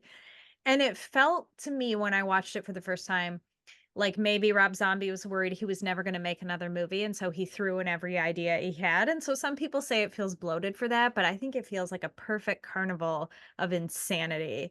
And I just vibe with this movie. You can turn the sound off and just watch it, or you can close your eyes and just listen to it. It's perfect either way. I have I think we're all of an age where we remember the production Yeah. history of this movie, and this was the era where the internet was still kind of wild and innocent, and then the only ways you Yes. got information was through chat rooms and message boards. Forums. Yeah, Yeah. the old Ain't It Cool boards or the IRC channels you're invited to. But I think I think the problem this movie always had for me was that before I actually saw it, there was so much hype built up around it because I was following it so closely. And then when I Mhm. finally did get to see it, the expectation can't possibly live, like nothing can live up to that expectation you've created. Over Yeah. time, deeper appreciation for it because it is a remake of Texas Chainsaw Massacre 2. It is this like if you just put in a Dennis Hopper type character with two chainsaws, like it's almost that. I mean, we Um, got Bill Moseley. yeah, we So, do. His yeah. Otis is It's um but like if there Chop is Top had a bad day. well, yeah, it does feel like Bill Moseley's been playing Chop Top for a long time, but Yes. I think that He's more has to very do with good. how good Chop Top is more of that's more of a testament to that than Yeah. um but I do think you're right about Rob Zombie in that no matter what you think of him, you have to respect his dedication to his point of view, his Yep. aesthetic, and his best movies are probably the ones that people have seen the least of. But I'll Yeah. leave that one there. So I want to recant Furiosa from before because I totally forgot that I rewatched House of a Thousand Corpses for the first time in 20 years. 31 and 3 from Hell. Yeah, House of a Thousand Corpses. I just got my license, and it was like the first time I drove to the movie theater by myself to That's see the movie. awesome. So I saw it then, and I just hated it. I hadn't seen it since then, and I have a lot of complicated thoughts about Rob Zombie, but I agree with both of you. Like, no matter what you think of him, you cannot call him a hack because he is making very specific films from a very specific point of view. Yep. They are all him all the time. That said, I remember Rob Zombie saying, "I can't watch House of a Thousand Corpses. It's the worst film I've made." Like something to the effect of like, I didn't know what I was doing, or like you said, I was just throwing stuff at the wall. I was just like, oh, I can't watch it. So I rewatched it. And I respect Rob Zombie that much more because he is 100% right. This movie fucking sucks. I'm sorry. I'm sorry. And I So took that sorry. personally. I know you No. would. Fisticuffs are coming down. I just like, yeah, I guess he is making a movie like he's never going to make another movie. So you think, okay, I'm sorry. Not to be like rude to you on your own show, but No, you please. think Give it to him. 31 is better than House of a Thousand Corpses? No. Now, I said I rewatched House of a Thousand Corpses and Three from Hell because I've seen Devil's Rejects a bunch of times. But you said you watched 31 as well, right? 31, yes. And that you on like, do we agree that that's a pile of garbage? It's a really nice pile of garbage, but it is a pile of garbage. There's some glimmers of jewels in there. Listen, beyond the opening monologue, here's the thing. He feels relaxed making it, like it feels like familiar territory. It is not his best film. That's Lords of Salem. Sorry. Yes, I can walk away from that and live. I understand, but God, House of a Thousand Corpses is just like, what if we do this? Let's see how it works. Dream. And it's adventurous, but it's just like, God, Chris Hardwick is acting. Why? And it's such a sweaty try hard that I can't. I'm your face right now, Ariel. I am so sorry. I am I'm sorry. Glad you get joy out of it. I'm really glad you do. I'm glad anyone does. Hurt. And it seems like they had so much fun making it. But just like the fucking little Dick Wick and like what the just okay. God. So you loved it. Well, so you loved it. I'm just like I even just watching it now was like the girls in House of a Thousand Corpses watching Grandpa's stage show. I'm just like, the whole time. I mean, look, maybe the Munsters is worse. I haven't finished it, but no, Munsters is great. That's also what I've heard. I can watch 31. I can get through 31. I can have a good time with 31. It's not perfect, but Richard Brake is a lot. Like Richard Brake is like half the star rating of that movie. Oh my God. So it's 1 star, but he takes half that star. There's half a star and he takes a quarter of it. I don't like 31 if you didn't pick up on that. That's okay. That's okay. You don't have to like House of a Thousand Corpses. I'll just be sad forever. Okay. I like Devil's Rejects. I think that's like, the apotheosis of his filmmaking. I can talk about that because I feel like that's going to be on one of our lists later. No? I mean, isn't that like... Oh, go ahead. We've been through my whole list now. So good ending for me. So I'm glad I saved that one for last. Yeah. But he agrees with me. But nobody likes the first thing they did. Would you go back and read the first article you wrote? No. God. Right? And he had a really bad experience with Universal. Like, I can imagine that he's got, like, it's not, I would imagine that when he watches that, he's probably not just thinking about the film and maybe what he wanted to do. He's also reminded of, like, how much the movie got fucked with by Universal with the release date and, like, I remember seeing a trailer for it in 2000 and it came out in April 2003, which was nuts. But it's like Trick or Treat. It got buried, and then eventually someone just was like, "Let's do something with this." And we didn't realize we were sitting on something good. Why watch House of a Thousand Corpses when Devil's Rejects is right there? That's because Devil's Rejects I don't like as much. House of a Thousand Corpses is spectacle, and I really like spectacle. That's fair. They are two. I mean, if someone They're told me really that Rob different Zombie movies. directed both, I Yeah. was gonna say if someone told me Rob Zombie directed both and I didn't know Rob Zombie, I'd be like, you're kidding me. Like, Yeah. And it's that weird like black hermit out of nowhere living in the desert.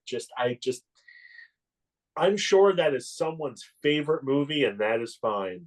That is probably your favorite movie, Ariel. I apologize. I just as soon as you said No. 1,000 Corpses, I'm just like, it's coming out. It's coming out. I'm so sorry. My so favorite sorry. movie is The Blair Witch Project. So it's nowhere near this discussion. So it's safe. Okay.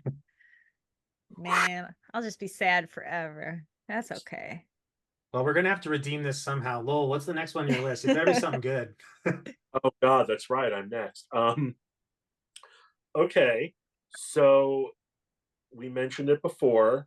And I mean, honestly, between all of these, this might be number one if I'm forced to rank them. But The Hills Have Eyes from Alexander Aja. I feel like with horror remakes, there's really two avenues you can go down, like either a complete reinvention or like following the beats, but just like trying to put your spin on it and even improving it in some cases. And I think he really nails the latter like absolutely no one else. Like it is almost beat for beat the same movie. It feels like he almost rewrote the original script, but it's so much better. It's just leaner and meaner and like barely showing the mutated family. Even all throughout, I feel like you never really get good glimpses of them, but just oh man, that movie just it reeks like so few movies reek. Like it smells like the Texas Chainsaw Massacre. God, it's bloody, it's visceral. It's got one of the best fight scenes I think in a horror movie between Aaron Stanford and Michael Bailey Smith. The God, is he Jupiter in that one or put the one in the house towards the end? But towards the end there, yeah. But man, oh, that the movie Winnebago invasion scene is, I mean, it's on my list as well, but the part where they're that sneaking into the Winnebago, that is Yeah, like Horrifying. masterclass intention. I'm not gonna lie, I look away for that rape scene. And even though you don't really see anything, like what's implied is just like, Yeah. God. Yeah. Yeah, Well, it's- there's a yeah. lot of ways to shoot a rape scene, and like it's a very effective rape scene in The Hills Have Eyes, and it's because it's mostly focusing on faces is what's makes it really effective, and yeah, that makes it you want to look away. And it's like that same scene is in the original, but It feels different though. yeah. Oh yeah, it's like here's a scene that's already like really difficult. How do we make it like a million times worse? Mm-hmm. But anyway, that's not one of the reasons why I love that movie so much. It's just a banger top to bottom. And Big it's endlessly Bob on the rewatchable. pyre, just getting lit up. Oh, so good. I mean, there is just there are very few movies that are better than their originals, and that absolutely is one of them. But only because Aja understood the assignment. He's like, oh, this movie is okay. Like he understands the remake assignment, which is the movies that should be remade are the ones that have potential that isn't fully realized. Yeah. Hills Have Eyes is not Craven's best film. It's not even close to his best film. It's in the middle, but um, it's very much kind of a meh. It's like a puddle drop. Aja just drops a giant boulder in the lake and lets the water just cascade over you. And I think part of that's just the increased amount of practical effects that were used, as opposed to just trying to rough it with a little bit of razzle dazzle and a little bit of low budget. But it's like his The Fog. It's like a pit stop on the way between masterpieces, but it's still good. But like I remember going to an Alamo Drafthouse screening of the original, and they introduced it, and they're like, "Who here hasn't seen it? Who here has seen the remake?" And he's like, "The remake is fantastic, but this is better." And I'm like, oof. Yeah. Hey, that's an opinion. Yeah, that's like your opinion, man. Yeah. Well, Hills Have Eyes is on mine as well, so I can chalk that one off. Lowell, do you have one more on your list? I have two more. All right. Ariel, feel free if you have more too. We would love to encourage I could do you. an honorable mention. Yeah. Yeah, honorable mentions, please. So what's one of your honorable mentions? Oh, speaking of, I'm going to go with The Last House on the Left remake. I think that is the best example of a remake is better than the original. I think that is another example of a horrifying rape scene that's shot well. And what I mean by well is in a way that understands what the horror of rape is. And it's not just watching the visceral act, it's understanding what's going on around it and the aftermath. And I write a lot about that in my book, actually. But also, like, the interactions between the parents and the people at the house, and the added factor of Justin, the kid, and what they do with him. I just think The Last House on the Left it's a super tense movie. It's super well done. It's got the payoff, and it's yards better than the original. And it has real actors, which not Yeah. having real actors worked for the original, but I feel like that's with a lot of the Millennial Nasties, where like when it comes to remakes, we're like really shooting for thespians. Yep. Yep. I have not seen this. I have not seen the remake. So You've I'll got have to. to add that on my list. You should. I think the first Last House, I think the original Last House Left is one of the most affecting movies out there, because it really, like, I think more so than I Spit on Your Grave, it doesn't really, in fact, if you remove the goofy cops from Last House on the Left, it's a far more like darker movie. The goofy cops add this really strange levity that's unnecessary and out of place, but It's hard to move past for me. yeah, it's kind of like It's the, like the one fart of monsters those and where- spookies. It's like, why do we do this? What's the point? It's like one of those where like you own it, but you never really watch it, like with Requiem for a Dream. And Oh yeah. to a certain extent, I Spit on Your Grave, which I didn't include the remake, but the original is just fascinating in so many ways. But that's a tangent. So I didn't. Speaking of an honorable mention, I just have to say I didn't include Wrong Turn 2, but I came so close to doing so because it is a sequel and it is direct to DVD. And I think part of being a Millennial Nasty, you have to have some direct to DVD because they were milking that really hard. But it is really good. Yeah, I said if I ever meet Joe Lynch, I'm gonna have I'm gonna say you're gonna have to hear from my lawyer, because I've seen every Wrong Turn after 2, thinking it's gonna be as good, and you owe me for psychological damages. Though I like especially the Drop to Wrong Turn 3. My God. Like 4 kind of picks it back up. 4 does pick it back up. 4's good and fun. It's not banger status like Wrong Turn 2, but like Wrong Turn 3 is maybe the worst movie I've ever watched. I think 5 is, but like that's comparing it's comparing Salo to Human Centipede. Sadness. We're just comparing turns. But anyway, the last 2 on my list, one is I can't believe in the year of our Lord 2024 I'm going to say something good about Zack Snyder, because that man has just burned every. Well, yes. I like, what happened to you, dude? But Dawn of the Dead, legitimately great movie.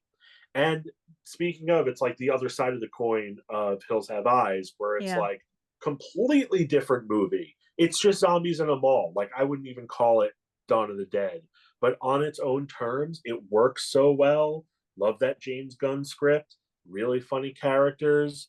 It's absolutely fantastic. Just don't think Dawn of the Dead while you're watching it. Right. Kind of like if Rob Zombie's Halloween was just called Rob Zombie's slasher movie, it might have been received very differently. Honestly, Ariel, you might appreciate this. All Rob Zombie films have things that I absolutely love and things that I absolutely hate, kind of except House of a Thousand Corpses, as I mentioned before. The duality of Rob Zombie for Lowell is yeah, but I feel like it's stark in his original Halloween remake, because I feel like if you change the names of all the characters and change the mask, you'd have a completely, like, it's the same movie otherwise, but change the mask and change the proper nouns, and it would be an unmitigated slasher classic.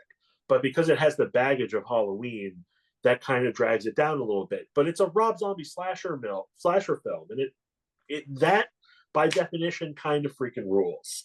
Yep. But I feel that Halloween Resurrection wouldn't be, a certified banger, but if you remove what it does to H2O, people would have more fun with it as just like a fun slasher. Yeah. But the thing that it does to H2O makes people hate that whole movie. And it's like, it's just a slasher. It's fine. It's not hurting anybody. Settle down.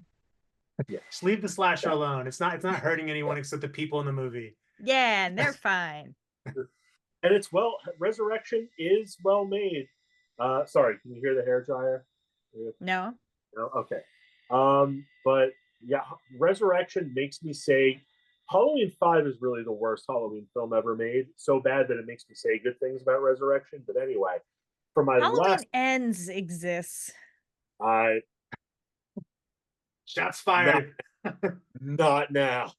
Not now. Okay, are we still going to be friends after this? Ariel, we're having you back. We're absolutely having you back for this conversation. I'm nervous that Lowell's going to blacklist me after this. No, I'm nervous that you're going to burn all the copies of your book because of what I said. No. Listen. I'm just the jackets. Yeah. No. I okay. Agree to disagree. Yes, exactly. Like people and not like the internet. Right.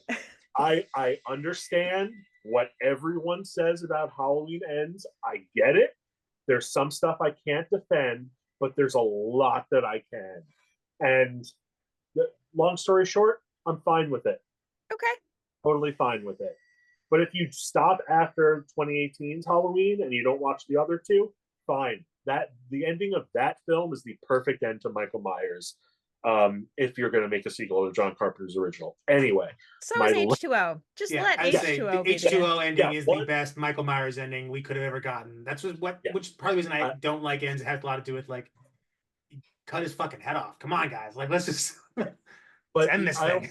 If Halloween is a choose your own adventure series, it is.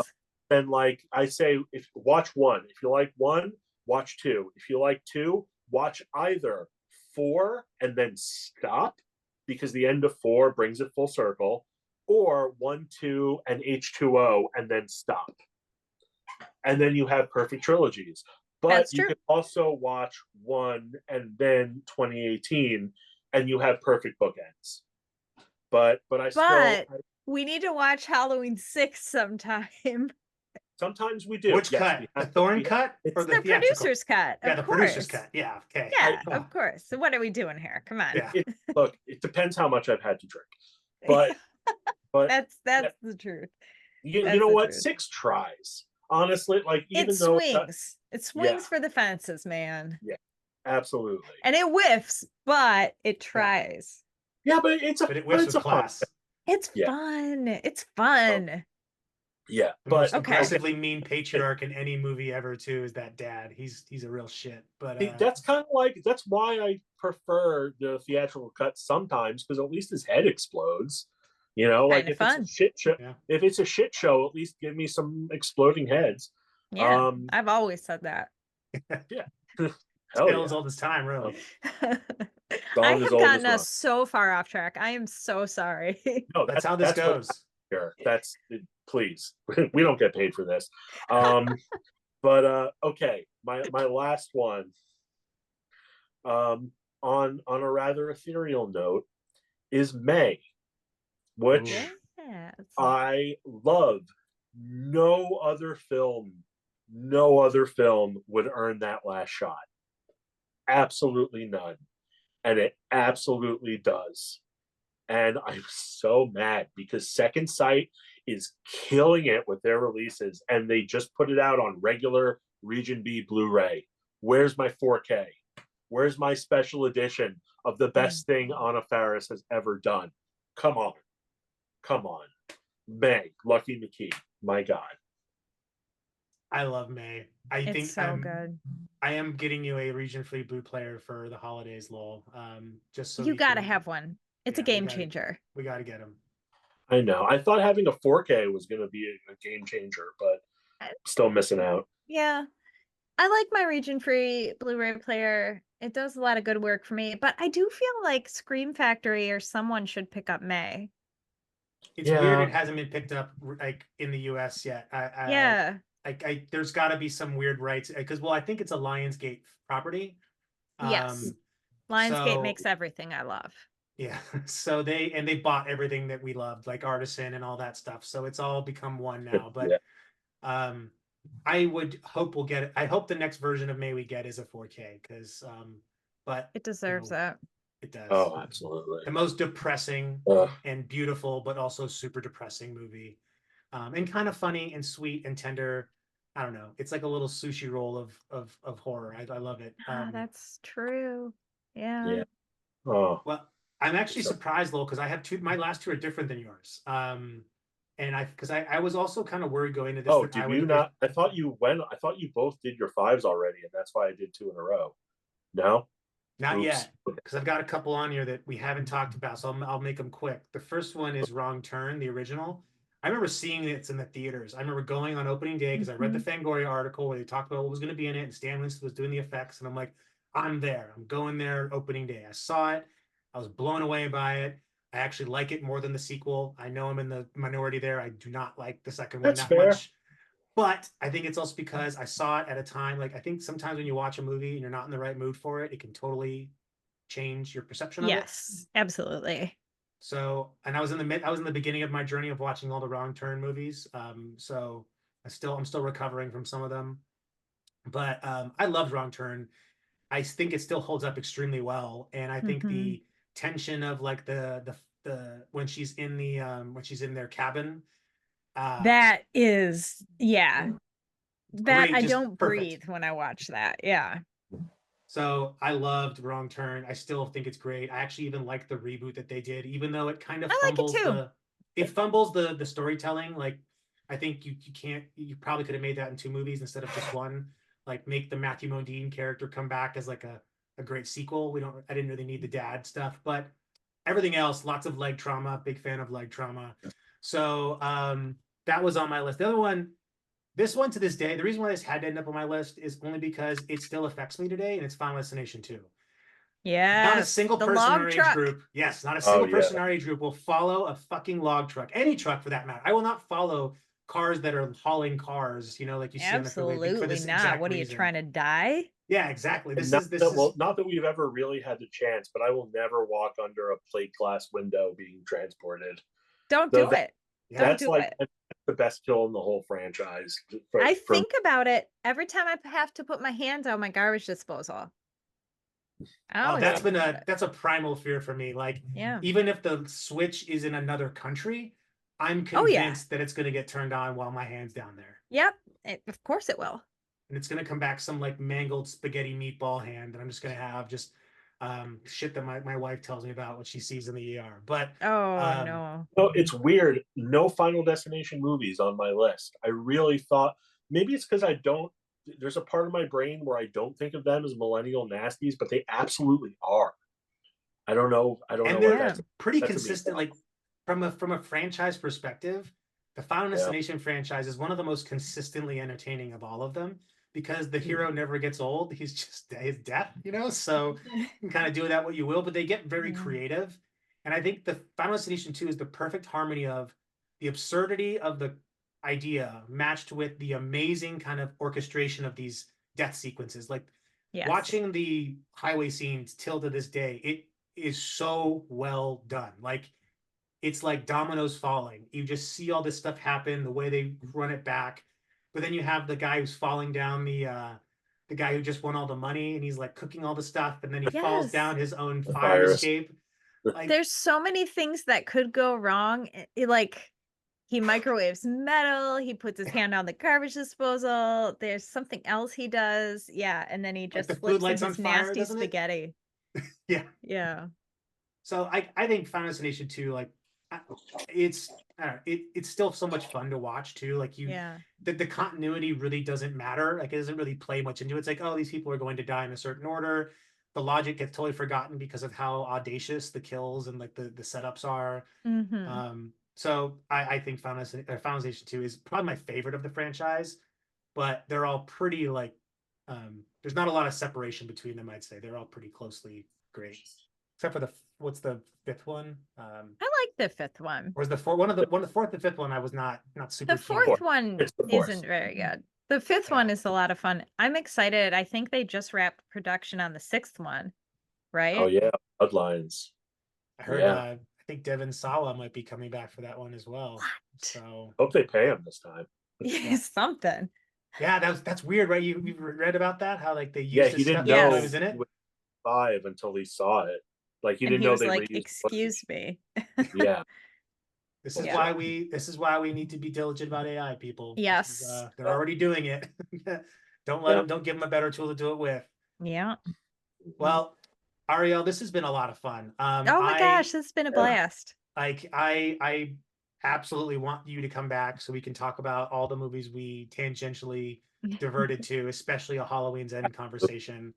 And also I do feel like I want to take you up on that. Are the Japanese more aggressive with their violence than The French. The French.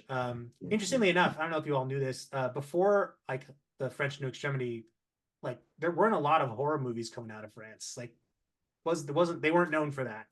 And it was kind of a culture shock. There's a lot of I forget the book you mentioned, Ariel, but I mean to pick Films it up. in the New French Extremity by Alex West. Oh yeah. I'm gonna read that. It's an incredible book. Because I'm fascinated with that turn of the genre, and how much influence it still maintains over how we're making movies today. So Ariel, before we depart, let everyone know, where they can find you, and again, I think it's September. Did you say 17th? I don't want to miss Yeah, it. Right? September 17th. 17th is when the book comes out. But where can people find you on the interwebs? Yes, absolutely. So you can follow me on Instagram, Twitter, and Letterboxd at Ari_Hellraiser. And you can find me at Blue Sky at Ari Hellraiser. And on all my socials, you'll find links to pre-order the book. And I'll also link to all the writing and podcasting that I do. I'm a regular contributor on the Pod and the Pendulum. And I just announced the other day that this fall I'm doing a Patreon only mini series on the I Spit on Your Grave films for the Pod and the Pendulum. So we alluded to those earlier. If you would like some coverage and attention and analysis to the I Spit on Your Grave films, which quite frankly no other pod is doing, sign up to the Patreon and check us out. But yeah, just find me on Instagram or Twitter at Ari_Hellraiser and you'll see everything I'm up to. I'm gonna have to subscribe to that Patreon because I have the box set that Code Red put out of all the I Spit on Your Grave movies. They're fun. Like not like fun to watch necessarily, but like they're very well made for rape revenge movies. Yes. Especially the newer ones. Yes. And a lot of pods cover the original, and that's wonderful and good. But not a lot of pods out there are covering the sequels and the remake. And it's time. We need the attention on them. Yeah. Listen, if no one's doing it, right? That's the mantra. If no one's That's doing what it, I'm saying. you got to do it. You got to do it. Nightmare on Elm Street, Compendium, coming our way. Boxes full of Freddy. You can call it, yeah, there you go. Freddy's Dreams. You can call it something like that. Who knows? But ooh, there you go. Well, I don't know what we're going to do next month. We'll figure it out when we get there. But Ariel, I want to thank you again so much for being on the on this podcast, vlogcast, whatever we're calling it, with us. Yeah. And thank you guys. If you haven't yet, if you're curious to know what's kind of in the book, Lowell's amazing review and also a deeper interview with you, Ariel, is going to be on our website. So please check it out there. We'll link to all your socials and various different content you have as well in our notes. But from us here at Macabre Daily, Macabre Monthly, just want to say, be safe, be safe, be good, and watch more horror movies.